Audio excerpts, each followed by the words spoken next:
Featherweight action coming your way. Back to the mixed martial arts as we have Edward Romero making his way to the cage. Professor Jason Solis working his corner from Texas Third Coast MMA, so you know he's well prepared. Yeah, that's Mike Garza. I think the announcer made a mistake. My goodness. It's okay though. Yeah, Mike Garza right here making his way to the Elevate FC cage right here. You know, we did a lesson back in the day too together. He pulled up on me for a private lesson. Mike Garza back in his early amateur career. You know what I'm saying? So I'm really excited to see how he's going to perform tonight against Edward Romero. You know what I'm saying, in this featherweight bout. Well, apologies to Michael Garza.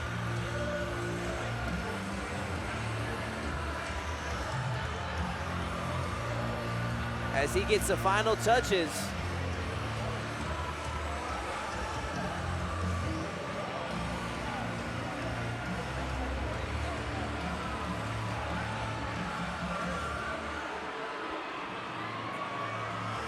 That's a big looking featherweight. Yeah, we'll see tonight what his strategy is that he imposes against his opponent, Edward Romero. See if he goes for the stand-up game or if he chooses to go for the grappling game tonight. And he is ready for action.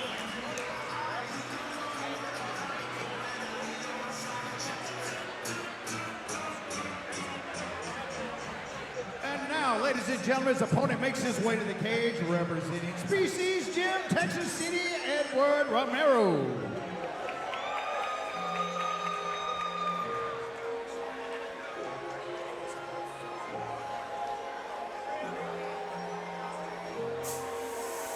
And here we have Edward Romero. Let's take a look at the tail of the tape for this fight.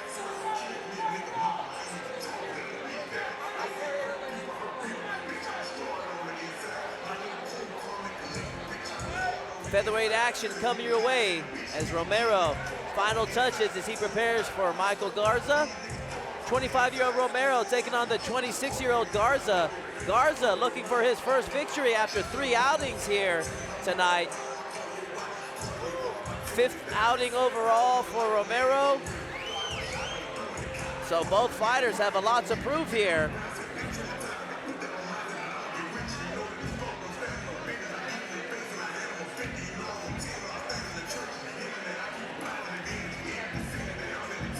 Don't forget, guys, our main event, Marco Esparza taking on George Regalado in a 5-round championship matchup.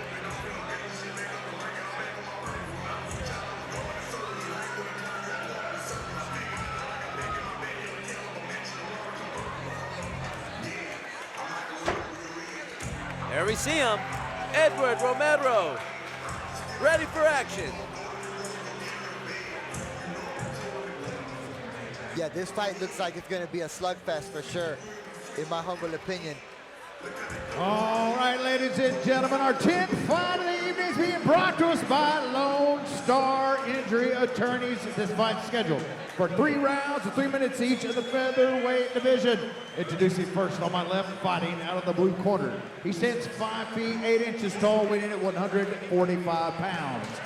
Looking for his first win this evening and fighting out of El Campo, Texas, Michael Garza. Look at these guys not breaking eye contact from each other. Across the cage on the right, bugging. fighting out of the red corner. He stands 5 feet 8 inches tall, weighing in at 144 3/4 pounds. His record stands 1 win against 3 defeats. Fighting out of Clue, Texas, Edward Romero. Referee in charge of the action, Jeff Rexroad. Yeah, Edward Romero, go ahead, Ricky. No, I'm saying a comment on what you said, AJ, you know what I'm saying? The energy, and then they're staring down at each other, you know what I'm saying? And that's why I'm saying I think this one's going to be a real slugfest, and these dudes are about to throw down right here. The energy. Who wants it more? Romero coming out, southpaw stance. Garza in the conventional. Garza hungry for that first victory after 3 outings. He's got Roundhouse kick to the body right there from Romero, and then the low kick downstairs. Man, you can hear the thud of that kick throughout the arena. Romero in on the body lock.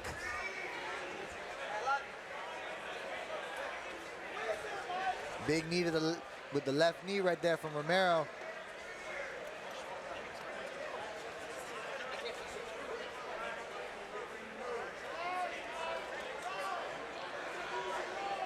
Romero really using that clinch right here with the right underhook. Uses it to go for a takedown, but Garza not accepting the position, using that whizzer to help him get back up to his feet. Now we find ourselves back in the same position. Garza with the left underhook, the left whizzer, and then Romero with the right underhook, pressing him up against the fence.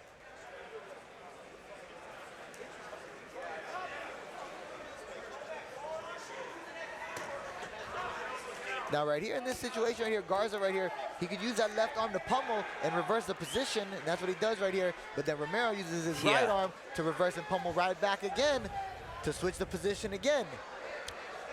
On this wall, a lot of physicality right here, a lot of lactic acid buildup in this clinch work. Garza was trying to get some separation there, but Romero having none of it. Yeah, he is staying right on him, man. Garza pushed his hand right into his face, and he couldn't back his head off of him.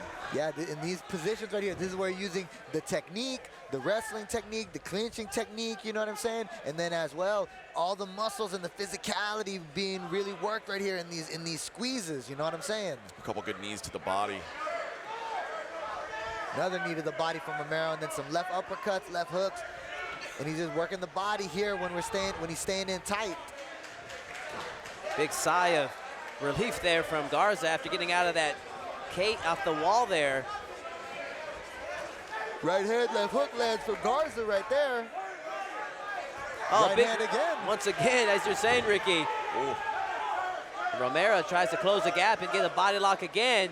Has about 30 seconds. Yeah, Garza needs to avoid these situations. This is clearly a place he's not super comfortable, and a place where Romero really wants to be. Oh, man. Romero's being very physical right here. Now he's looking to wrap up the neck right here, going for a guillotine. Is Romero. Garza's gonna have to address the grip and fight those hands. 10 seconds left in this round. Good defense there from Garza.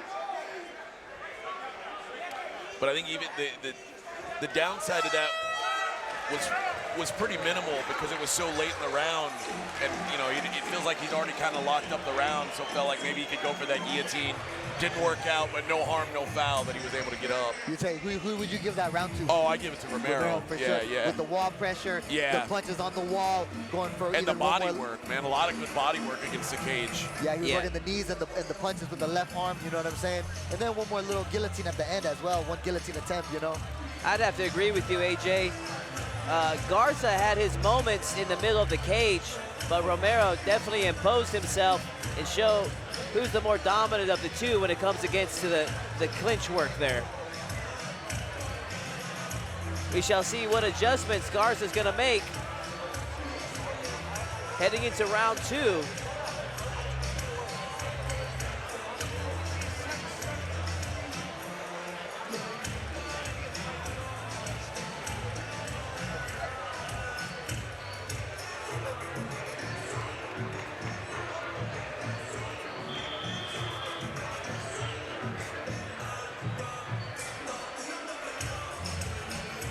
Let's see what adjustments both fighters make.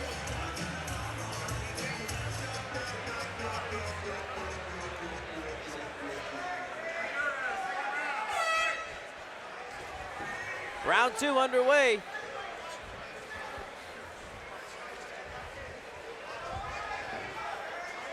Little head movement up from the outside right here from Romero. Goes for the left overhand into the clinch again to create these clinch scenarios. You know, he found success in it in the first round, so I'm not surprised that Romero goes right back to it again, find what's working for him, and then just keep going back to it, trying to add on from there. Then for Garza right here, he got the left underhook, preventing him getting his back taken, letting his opponent get around him. Now he's just gonna have to keep pummeling, little pummel work, pushing on the face, looking for the left underhook as he tries to keep reversing these positions in these wrestling clinches.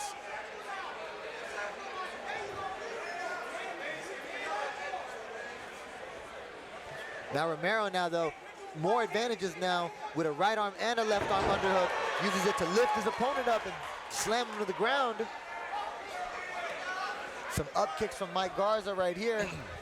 Romero with the kicks to the thigh, 2 kicks to the thigh, 3 kicks to the thigh. Just some little points scored right there from that top position. Oh, nice shots there. Nice. Best shots of the night for Garza. Yeah, right here. Garza needs to keep it in this space right here and look to throw those bombs. Nice answer from Garza from the tongue from Romero. Yeah, Garza needs to keep it in that boxing range. It's looking like he's really, when he's landing the right hand, left hooks, he's doing damage. And then for Romero, he needs the defense. He needs the defense right there, keeping that the left hand high and the right hand high to block against those hooks. Got just a little bit over a minute left. Let's see if Garza can keep the pressure. Sidestep to the left side from Mike Garza. Yeah, Romero walked right into that one. Oh man, another big right hand from Garza lands right there. You know, him fighting against a southpaw fighter, after the right hand lands, taking that step to the outside of the lead foot and then entering for another combination, that would really suit him, you know what I'm saying? For when you're in, and then for Romero, it's the opposite. Him being the left-handed fighter, throwing the left and then stepping to the outside of that lead foot, you know what I'm saying? Well, I'd like to see another overhand right from Garza. He was scoring, but right now, He tied needs to up not now. get taken down. He can't get taken down here. 30 seconds left. Romero working hard for it. Down. Well, right here, Romero looking to get around to the back, but Garza already has the opening right here with his right arm. If he jacks up the right arm underhook right now, he could circle out to the right, to his right side on this opening right here. Short time now he left. the position. Good job from Garza staying on his feet. Big left kick to end Round 2 comes to a close.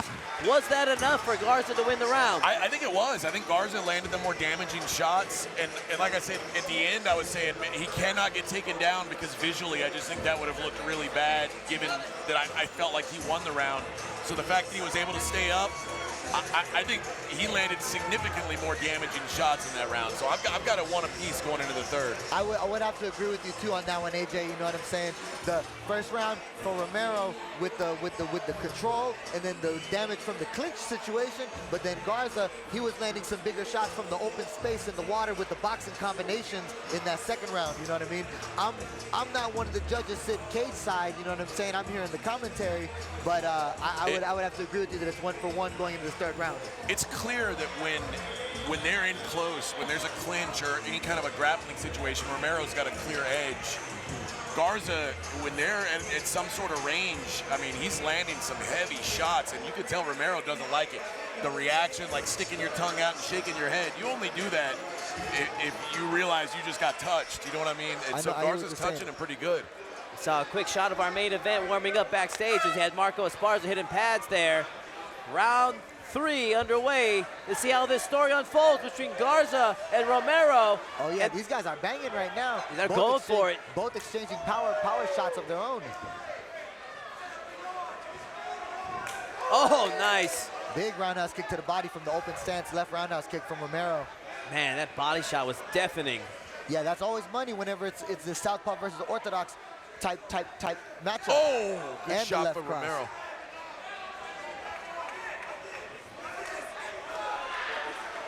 Oh yeah, these guys, they're trading now. Who wants it more? Edward Romero and Michael Garza. They are throwing down here tonight in the cage here at Elevate Fighting Championship. Right hand, left hook, right hand from Garza.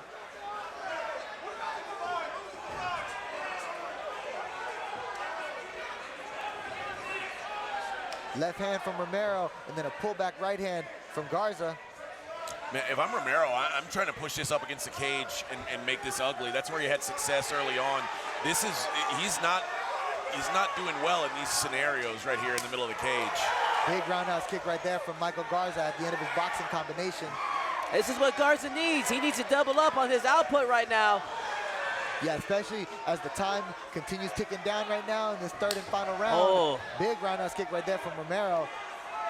Yeah, the fight hangs in the balance right now between these two fighters, and they're both laying it out on the line right now. Romero coming alive now, backing Garza up.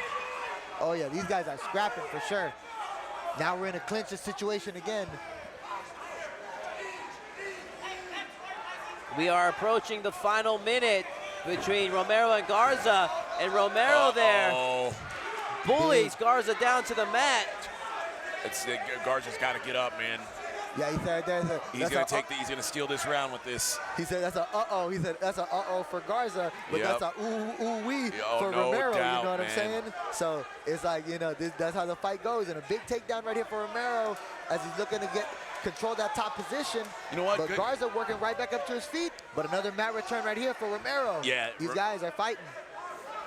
Some ground and pound right here just to keep scoring in these top positions will help Romero. I was going to say that. Put some points on the board. Romero's not doing anything with this. I'd like to see him land some shots. Garza works back up to his feet. Romero in the clinch with the right arm underhook. Just under 30 seconds left. If either fighter lands something big, they can swing the round. Yes, sir. I would agree with you right there. Some knees to the thigh from the inside. A knee to the body from Romero. And then some more punches on the dirty boxing. Nice way to finish for Romero. These guys are swinging. Oh, that probably sealed the deal for Romero. And Edward Romero and Michael Garza go the distance here tonight at Elevate Fighting Championship. I think Romero closed the show the way he should. Likely swung the round in his favor. Great scrap between these two fighters for sure. Yeah, I would have to agree with you, Todd. I think in the third round right there, that final minute, final 30 seconds, the last throw and the last couple of punches with the last takedown would probably get Romero the final decision, you know what I'm saying? I think the takedowns in round 3 visually is just going to be what swings this fight. We saw some early success in round 3 from Garza, landed some big shots, but like I was saying, Romero had to get back to these grappling, had to make it kind of a more of a grimy fight, and getting those takedowns, I think that's going to seal the deal for him. It's going to be interesting to see what the scores are. There was one judge where we saw a pretty unanimous shutout in some of the fights that was scoring the fight 29-28. Curious how they saw this fight. So yeah, we'll see what the judges have to say about it too. You know what I'm saying? Yeah, and shout out to both these fighters. You know what I'm saying? Great fight between them. They both really left it all inside the cage tonight. Whoever won that fight, it's going to be a 29-28. We shall see. We're going to make this one official.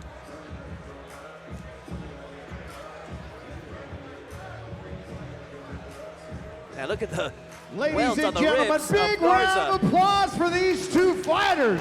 What a fight. We go to the judges' scorecards. Oh. Judges call it 30-27, 29-28, and 29-28. All three. For your winner by unanimous decision, Edward Romero! Right result, I don't like the 30-27, but, you know, the right guy won, All right, folks, I think. we're going to take another quick intermission. I agree. Don't forget both Curious bars if that are up. judge that scored at 30-27 was the one that scored at 29-28 on those other ones that we thought were unanimous decisions. So, nonetheless, don't go anywhere, ladies and gentlemen. We'll be back in 15 minutes.